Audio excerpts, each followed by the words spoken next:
প্রিয় দর্শক, আমরা বর্তমানে আছি সিলেটের লালদিঘির পার দৈনিক বাংলাদেশ মিডিয়ার জনমত অনুষ্ঠানে আপনারা যুক্ত হওয়ার কারণে আপনাদেরকে ধন্যবাদ। আমি আপনাদের সাথে আছি মোহাম্মদ আলী সরকার। আমরা মনে করি কথা বলবো যে এই নাহিদ স্টোরের মালিক, ওনার লগে আমরা কথা বলবো। তো আপনার নাম কি? মোহাম্মদ ইসমাইল।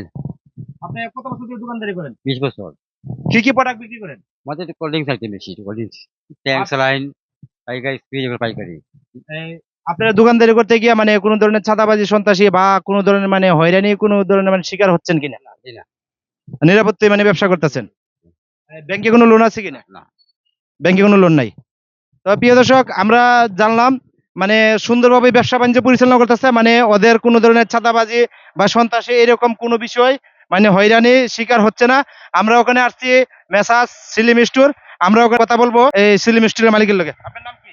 ইউনুস মিয়া। তো আপনি এই জায়গায় দোকানদারি কত বছর ধরে করেন? 15 বছর। আপনার ব্যবসা চলাকালীন ওখানে কি বর্তমানে কোনো ধরনের ব্যাংকের লোন আছে কিনা আপনার? আচরণ লোনের যে কত পার্সেন্ট? 17%। 17% ইন্টারেস্ট। আপনি কি সরকারের কাছে ইন্টারেস্টের বিষয়ে কিছু বলতে চান কিনা? ইন্টারেস্ট কমাইলে ভালো। কত পার্সেন্ট ইন্টারেস্ট হলে আপনার জন্য ভালো হয়? 10%। প্রিয় দর্শক, আমরা যত দোকানদারদের কাছে গিয়েছি বা জানতে পেরেছি, লোনের যে বিষয়টা আছে, ব্যাংক থেকে লোন নিয়ে অনেক ব্যবসায়ী ব্যবসা পরিচালনা করেন। এই লোনের মাত্রাটা, ইন্টারেস্টের মাত্রাটা প্রাইভেট ব্যাংক গুলো কিন্তু এবং সরকারি ব্যাংক সহ অনেকেই যে ইন্টারেস্টটা বর্তমানে নিচে, এই ইন্টারেস্টে ব্যবসায়ীদের সন্তুষ্ট না। ব্যবসায়ীদের কথা হলো ইন্টারেস্টটা কমাইয়া যদি 10% ইন্টারেস্ট নেয়, ব্যবসায়ীদের জন্য সুবিধা হবে। তো আমরা কথা বলবো এই দোকানের আরেক ব্যবসায়ীর লগে। আপনার নাম কি? সেলিম আহমেদ। আপনি কত বছর যাবত এই জায়গায় ব্যবসা করেন? 10 বছর। আপনি ব্যবসা পরিচালনা করাকালীন কোন ধরনের সন্ত্রাসী, চাঁদাবাজি বা ছিনতাই মিনতাই এরকম কোনো বিষয় আপনি ভুগছেন কিনা?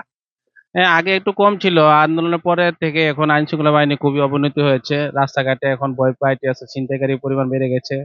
আমরা আসলে খুব অসুবিধা হচ্ছে। টাকা পয়সা নিয়ে ব্যাংকে যাব, ওই রিস্কটাই খুব জীবনের হুমকির মধ্যে আছি। তারপরে আরেকটা জিনিস, এখন রাস্তাঘাটে দেখা গেছে চোর বাটপারে ভরে গেছে। আইন শৃঙ্খলা বাহিনীকে কাউকে অভিযোগ দিলে এগুলা ঠিক মতো হয় না। তো আশা করবো আপনাদের মাধ্যমে যাতে আইন শৃঙ্খলা বাহিনীর কাছে অনুরোধ আছে, ওরা যাতে এগুলা একটু নিয়ে, সরকারের কাছে অনুরোধ আর কি আছে, এটা যাতে একটু নিয়ে ওরা আলোচনার বসে।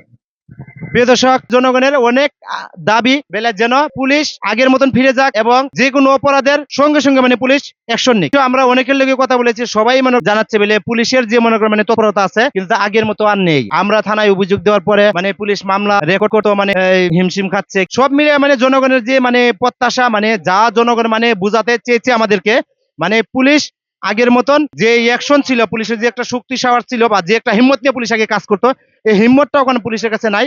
সরকার যেন পুলিশের যে বিষয়টা, এটা যেন পুলিশকে আরো সংস্কার করে, পুলিশের যেন যে আগে যে অ্যাকশন ছিল এবং পুলিশের যে অপরাধ ধরার ব্যাপারে যে একটা অপরাধীকে ধরার ব্যাপারে যে একটা তৎপরতা ছিল, এটা যেন পুলিশের আবার ফিরে আসে। প্রিয় দর্শক, দৈনিক বাংলাদেশ মিডিয়ার জনমত অনুষ্ঠানে আপনারা যুক্ত থাকার জন্য আপনাদেরকে ধন্যবাদ। সাথে ছিলাম মোহাম্মদ আলী সরকার। দৈনিক বাংলাদেশ মিডিয়া, সত্যের সন্ধানে সারাক্ষণ।